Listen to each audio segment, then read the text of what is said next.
name is Ann Sermons Gillis, and I am interviewing members of Unity of Charleston. And today I'm really happy to welcome Leni Garfunkel. Welcome, Leni. Thank you so much, Anne. It's a pleasure. Oh, yes. I love you, and I'm glad that we're talking today. You So I'm too. just going to start at the very beginning and ask you, where were you born? I was born in the great state of New York. I was born in Brooklyn before Brooklyn became very fashionable. Um, Lived there till I was about 6 and moved to Long Island and then back into Manhattan. So I've lived in quite a few places in New York. Well, what brought you to Charleston? Well, I had been living in South Florida in the Fort Lauderdale area for a number of years. My son was in New Jersey, which is where I had spent most of my married life.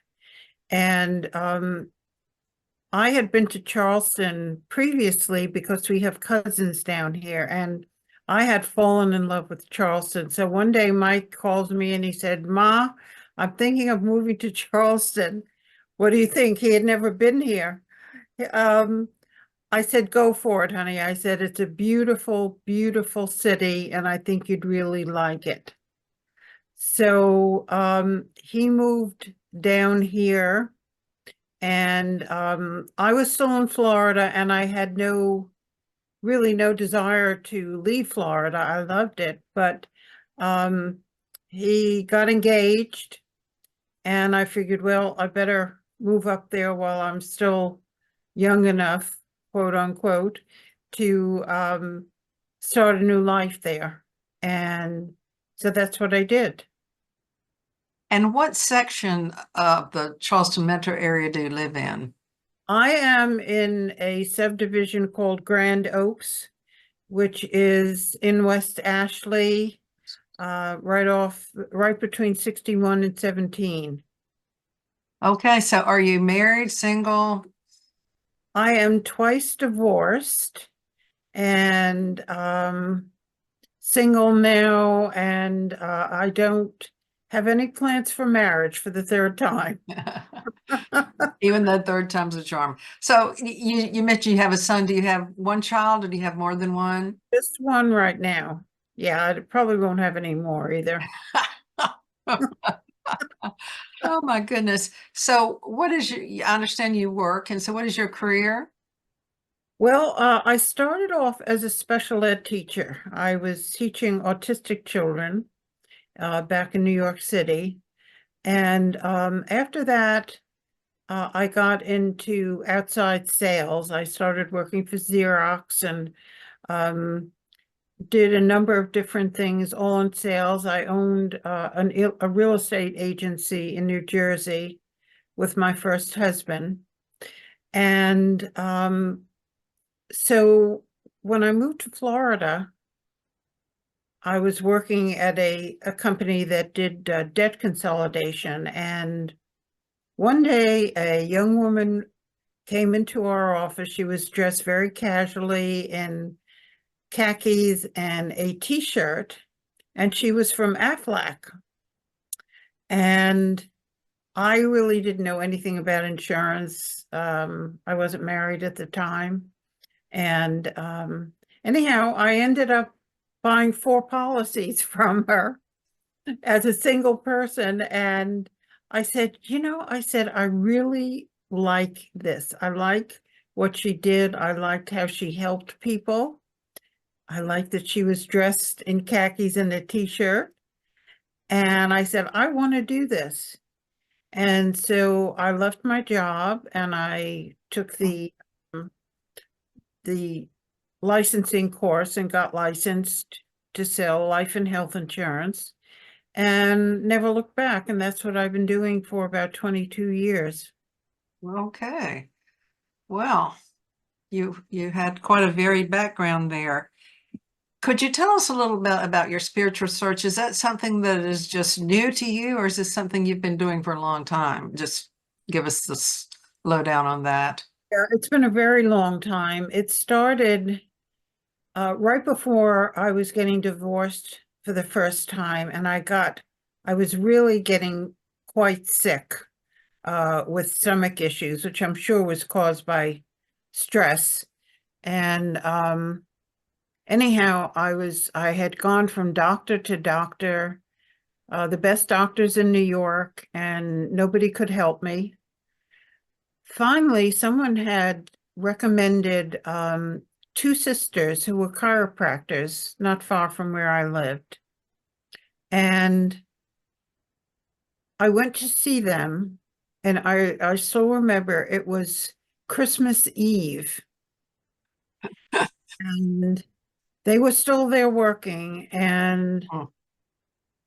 one of the sisters, I told her what problems I was having with my stomach, and she did acupressure on me. And not, I would say after that one treatment, I was about 50% better. Wow. Yeah, it was a miracle. It was really a miracle. Anyhow, she started talking to me about Louise Hay and her first book, which was You Can Heal Your Life. Mhm. She told me to buy that, which I did. I went out and bought it immediately and started reading that. And that was my foray into spirituality. And then I joined um, the Science of Mind Church in New Jersey. And I absolutely loved it. I adored it. I started going every week. I made good friends there. And it was like a revelation to me. I had always believed in God, but I was not religious. I didn't have a very big religious upbringing. But I just really, really loved it. I was very sorry when I moved to Florida and tried to find the Church of Religious Science there. I had gone to two of the churches there, but I didn't really resonate with the ministers there, and so I stopped going. And then when I moved to Charleston, I looked around. There was no Church of Religious Science here. I went to the Unitarian Church a couple of times, but I never heard anything about God being discussed at the Unitarian Church. And luckily, I found unity. I don't remember how, but I found unity, and that's been it for me for, let me see now, probably 13 or 14 years here in Charleston. Quite a long time. Yeah. Quite a long time. Well, if you can come up with just a few sentences about what you believe in life, like, what is your philosophy? My philosophy is very, very simple. It's be as kind as I can to other people, be as helpful as I can to other people, and be as loving as I can. I always think, to me, the definition of God is love. And if I can give of myself to anybody that wants me or needs me, I really feel like I've lived a blessed life. Sounds like you're talking about love in action, living love. Yes, That's exactly. what your philosophy is. That's sort of my philosophy as well. And uh, I know you say you have a lot of books that you like. Could you tell us maybe just a few books and authors that perhaps have really touched you, or maybe you would just recommend because you think they're so powerful? Well, um, I hate to admit this, but in the past, I would say like the past 2 or 3 years, I I read a lot. I read for at least 3 hours every day. And I used to read the Wall Street Journal religiously. But then, with everything that's going on in the world, I couldn't deal with that. And so I read pretty light fiction. I do still read a lot of spiritual books. Catherine Ponder is one. I've read so many different authors. They wouldn't come to mind right now, but yeah, so light fiction is my choice of poison right now. I'm the same way. I read a lot of paranormal books so I do a lot of that too for entertainment. I feel like I've studied enough and it's time for me to be entertained. Right, I agree. And a good fiction book often has some good moral lessons. It's not just entertainment. It also feeds the soul in many ways. And Yeah, then, and some of them even are humorous too, the fiction. Yeah, one of the authors that I really love is Alan Cohen. And this is an old book, but I've resurrected it. It's called Handle with Prayer. With prayer, yeah. I love that book, and I do read a lot of spiritual books as well now, but mainly it's fiction. Yeah. Well, I'm right there with you. So do you have, other than reading, do you have any passions or hobbies?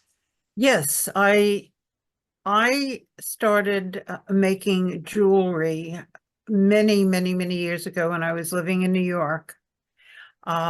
Started making beautiful beaded jewelry, but really good, good stuff.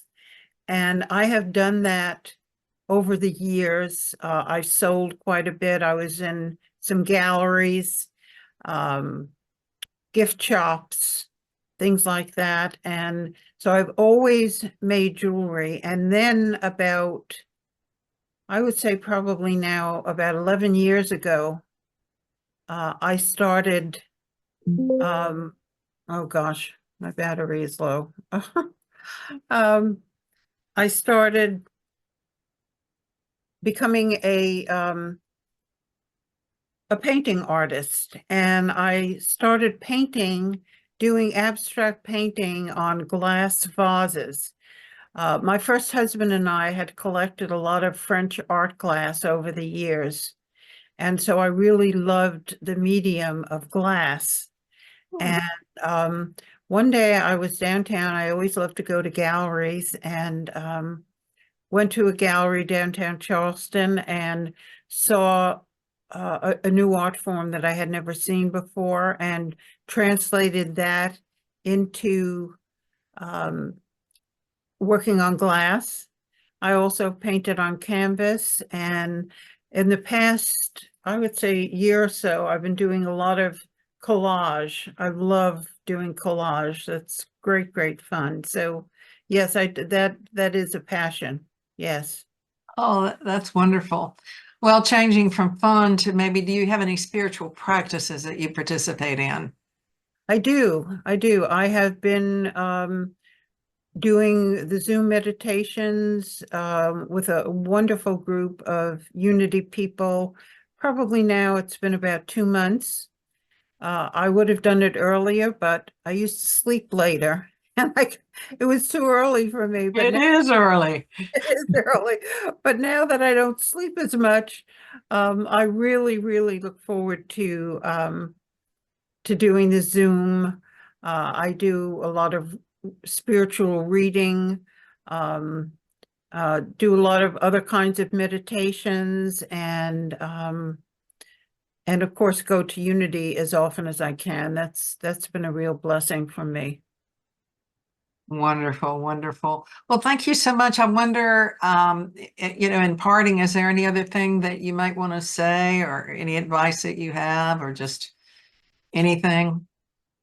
Well, if anybody is watching this and they're on the fence about coming to Unity, I would say give it a shot. You won't be disappointed. The people are lovely. We always have a wonderful minister. The food is good, and I think you'll really enjoy it. Amen to that. Amen to that. Thank you for being here. Thank you.